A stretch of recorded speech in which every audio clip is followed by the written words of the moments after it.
Assalamualaikum warahmatullahi wabarakatuh. Anak-anak, kali ini kita akan belajar tema 1, indahnya kebersamaan, subtema 1, keberagaman budaya bangsaku, pembelajaran 1.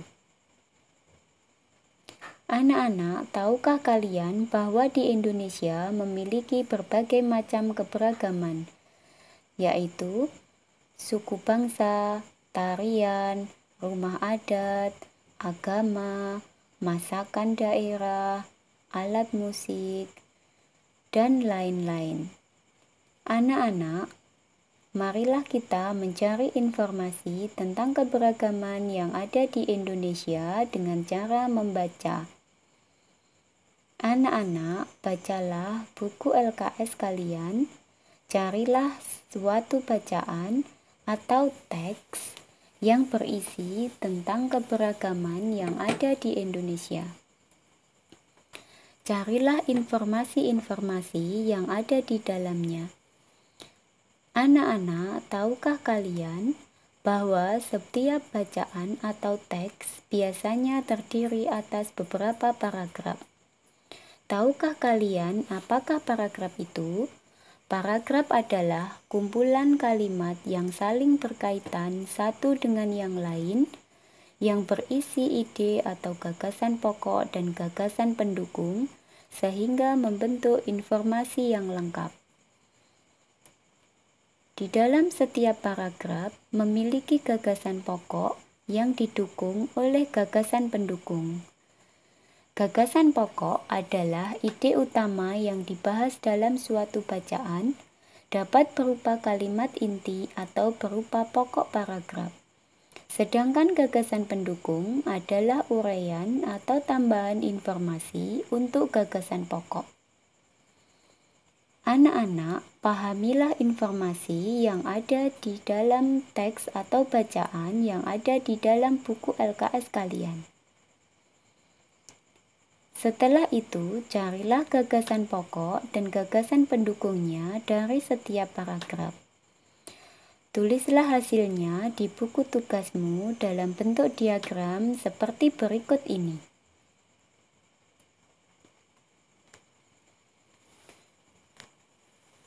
Anak-anak, selain kaya budaya, tarian, dan makanan khas daerah, Indonesia juga kaya akan jenis alat musik. Tahukah kalian jenis-jenis alat musik yang ada di Indonesia dan cara memainkannya?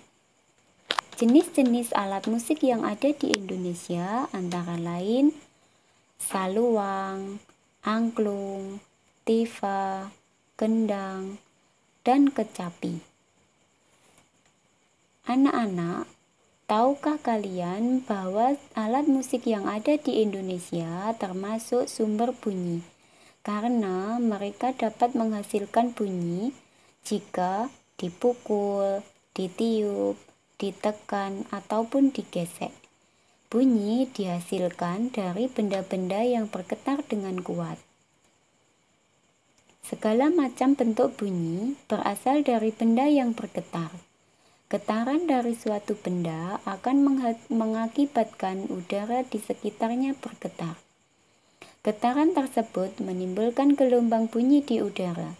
Benda-benda yang bergetar dan menghasilkan bunyi disebut sumber bunyi. Bunyi dapat merambat melalui benda padat, cair, dan gas. Akan tetapi, bunyi tidak dapat merambat pada ruang hampa.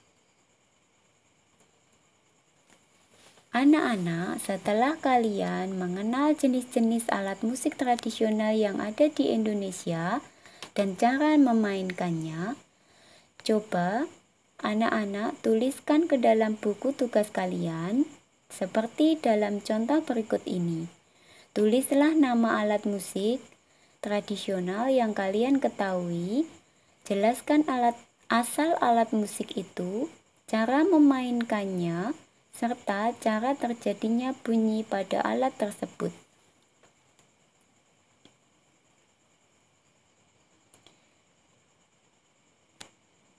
Setelah anak-anak mempelajari tentang keberagaman yang ada di Indonesia dan mencari gagasan-gagasan pokok dan gagasan-gagasan pendukung dari setiap teks bacaan, serta mengenal jenis-jenis alat musik yang ada di Indonesia, mintalah kepada orang tua kalian untuk menceritakan pengalamannya dalam menghargai perbedaan di lingkungan sekitar rumah, dan tulislah di dalam buku tugas kalian.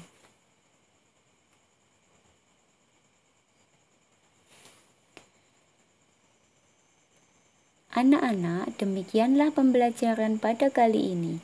Selamat belajar dan sampai jumpa lagi di pembelajaran selanjutnya.